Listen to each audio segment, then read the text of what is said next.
So here the Lyft CEO keeps it real on his stock price compared to Uber. But David Risher, if you have to go out there in the media and try to smoothen things over and try to put like a spin on your stock, which is terrible, right? Nothing's moved. Nothing's moved since David Risher has been in place. It's still in the 10, 11s, gone down to 9. It just sort of fluctuates in that area. But if you have to go out and connect with Goldman Sachs and your boys, right, it shows that something is wrong in your camp. Now people don't, not all people like my approach. I'm like a bull terrier. I go in, I'll say it as it is, right? You don't have to agree with me. I'm giving you my opinion of what I see or where I read between the lines. Some people can't take that. Some people don't like to be fact checked. Some people don't like to be, called on or called out and be exposed. They don't like that. But you gotta fact check these guys like David Risher and Dara Khosrowshahi, because you can't allow them to go out there and spin a lie. And again, in this interview and in this article, they're pushing out the 70% bullshit that the driver is getting and saying, they're taking 30%. It's a lie. And they're spinning an untruth. And unfortunately, we have to set the record straight. That's my job. It is my job to set the record straight if these guys are flat out lying to drivers. Still out here in San Francisco at the Goldman Sachs Communicopia Conference, holding it down, talking some AI, and let's talk some rideshare now. Lyft CEO David Risher. David, good to see you again. Where were we just here? Brian. I think it just was a couple of days ago, or was that last year? Yeah, right, maybe. Either way. Yeah. But good to see you nonetheless. Thanks. So last year when we talked to you, you were still getting your plan in place, thinking about what you're going to do for the next 12 months. Is Lyft still in that turnaround mindset? It is. Okay, 1 second, dude. What are you wearing there? It's like a 70s John Travolta Paisley dance jacket. Are you going to a dance party? This was fashionable. Look, these jackets are great. They were fashionable way back, but maybe this guy is clinging on a little bit too much to the past here, right? It is, but it's at a different stage. So a year ago, it was really about reorienting the company towards customer obsession, right? And this is sort of my thesis. You've heard me say this 1,000 times.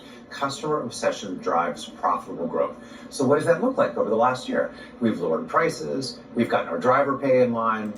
We've got our driver pay in line? We got our driver pay in line, David Risher? Yeah, in line to line your pockets and your investors. Your investor pockets. You did not get any driver pay in line. You concocted the bullshit of the 70%. Maybe he's willing to lie here again. Let's see. Women Plus Connect that allows women riders and drivers to choose each other. And that's produced growth quarter after quarter after quarter after quarter. We just announced last quarter our first profitable quarter, which was fantastic. We've got more drivers on the platform than ever. We're doing 2 million rides a day, 800 million rides a year. So all that's great. So that's sort of phase one, right? And now the question is kind of where do you go from here? And I'm just super excited about our next couple of years. I think we've got a huge opportunity ahead of us. Where do you think Lyft is a year from now? A year from now? Well, I tell you what, we are going to compete. That's a very, very nervous laugh. Where are you? You just called me out with that question. Like heck on service. So from a rider and driver perspective, what I hope is that when you ask people, why did you choose Lyft? They say, because they just provide great service and better service than the other guys. And I think if we can do that over and over again, great things will happen. What did you say in the article called Plot Canada? Whoop-ass? Well, that's the good thing about on a streaming network. You can pretty much say whatever you want. Awesome. So I'll say it right here. Yeah. No, we did open up a can of whoop-ass, but it wasn't actually in our competition. It was on a feature that people hate with a fiery passion, and that's surge pricing. Yeah, exactly. So this is an area where I think the innovation that we're bringing to the table really matters. So nobody likes prices that bounce around. It's super obnoxious. And part of it just comes with the territory. The concert gets out. There are only 100 cars and there are 1,000 people. So there you're going to get some surge pricing. But for the daily use like commute, this new product that we launched called Price Lock allows you to say, you know what, every day I'm going to go to work between 8 and 9 and I'm never going to pay more than $15. And you literally lock it in for a month, and it's been a great, great launch. It really has taken something that's annoyed people and taken it off the table. Surge pricing, to your point, look, it pisses a lot of people off. Yeah. I mean, do you see it eventually going away?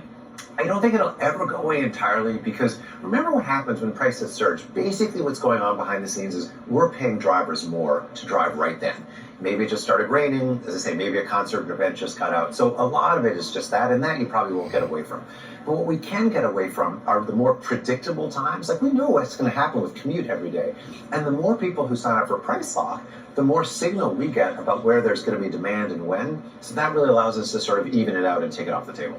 Moments before you came on, David, I talked to AT&T CEO John Stankey, and he was talking about how his customers, his employees are still dealing with high levels of inflation. I'm like, you know what, that could be a tie-in with Lyft. We're seeing more drivers on the platform. Do you think that is because of macro concerns, where people are looking for that extra side hustle to offset budget pressures? You know, I look at it actually in an even bigger picture way. I think the gig economy is so here to stay. And I think it's hard for people, particularly folks like me. I'm an old guy. I was born in the 1960s, grew up in the 70s and 80s. So I think of a career... Explains your jacket. ...in a certain way.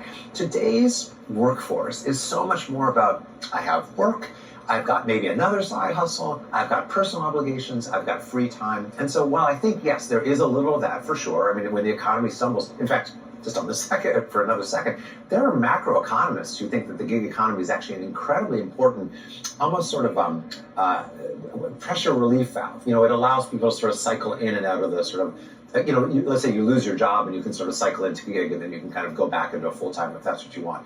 Anyway, having said all that, our driver supply is super healthy, but I don't really think it's because of budget pressures in general. I think it's because we've done a good job creating a platform that people like to earn on.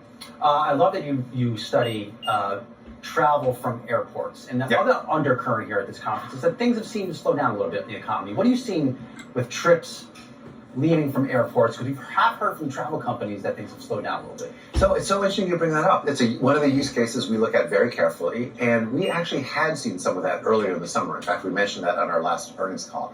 We just got data today, and this is data we look at every day, I just happen to get it, that says that our airport rides have now completely gotten back to 2019 levels. So we'd seen a little bit of that. There was a little bit of bump, but right now it's actually looking stronger than ever. From what I could tell, you're delivering on a lot of things that you laid out a year ago. The top line has improved, you had the cost cuts, the profits are improving. Why is the stock still down 7% in the past year? I mean, look, the short answer is I don't know. I'm not a stock picker. I'll tell you what I don't know. That is not an answer that you say in an interview. I don't know. Bottom line is, let's be honest, David Risher, why is the stock still this low? Because I'll tell you why. You know, people understand that all this bullshitting is going on towards riders and drivers. They know that. I think we've educated the public very, very well. I think we've even educated all the investor banks on what's really going on there in the Uber and Lyft world, right? You haven't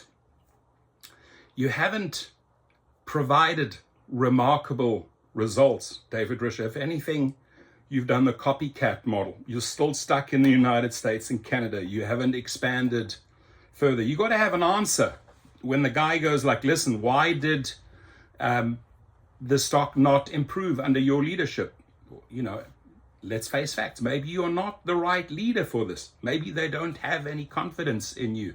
Maybe the drivers don't have any confidence in you, right? When you're going out there on the airwaves spinning this 70% earnings guarantee bullshit, and we see through the lies. So as long as you want to push the lies and bullshit us on the take rate, you know, introducing external fees, gouging us on insurance, how can we believe you? How can we have faith in that stock? How can we invest into the stock? And what we are doing very, very well as a team of YouTubers, as a team of social media outlets, as a team of millions and millions of drivers, is that we are holding these companies responsible, not only through strikes and protests, but we are pushing out the truth, the facts, right? The facts onto social media. Passenger paid, driver received. Sorry, passenger paid, driver received, right? So we got to keep on doing that, because what we are doing very, very effectively, which they don't like, this is why the confidence in their stock isn't there. We keep on outing them for the thieves and liars that they are. I mean, we are talking hundreds and hundreds. Sergio did a calculation. Uber just settled like $800 million in different lawsuits. They were involved in hundreds of millions of dollars in the New York wage theft. So we are doing a great job on educating the mom and the pop, the consumers, the banking world, that not all is well and healthy in Uber and Lyft land. And nothing's going to really change until they say, oh, you know, our culture is changing. Then the culture is not changing. The culture of greed is getting worse and worse. And guess what? The consumer and that are seeing that. So there is no faith in David. The people don't have faith in David Risher. The people don't have faith in Lyft. And I got to be brutal, and I got to talk about the facts here. Do the drivers have faith in you? No, they don't, because you're still pushing the same bullshit 70% earnings lie. I think that was such a disastrous marketing angle, and he still pushes it. The fact that they haven't pulled away from that and tried something different, right? They're still pushing the same lie. And people are sick and tired of liars. People are sick and tired of cheaters and thieves. People want the facts. People want facts to be checked. It's very important to check up on these people, right? It's important that I, Sergio, others hold these people accountable. And your stock ain't going to move, David Risher. And to come out to say, I don't know, that's not the right answer. You know, though, and that is, well, first of all, we are building for the long term. We absolutely are. And that's why, you know, again, our service levels are better than ever, our pricing is better than ever, and we just got profitable, and we are throwing off cash. So from our perspective, you know, all that's good. So then the question becomes, well, why all this sort of noise in the stock market? You know, I think there's sort of two things. I think part of it is just sort of macro concerns about the consumer. As I said, we saw a little of that, but we're not having, in fact, we've gotten stronger even since the last quarter, and even our shares ticked up versus our big competitors. So I think that was just a little bit overblown, and people see that.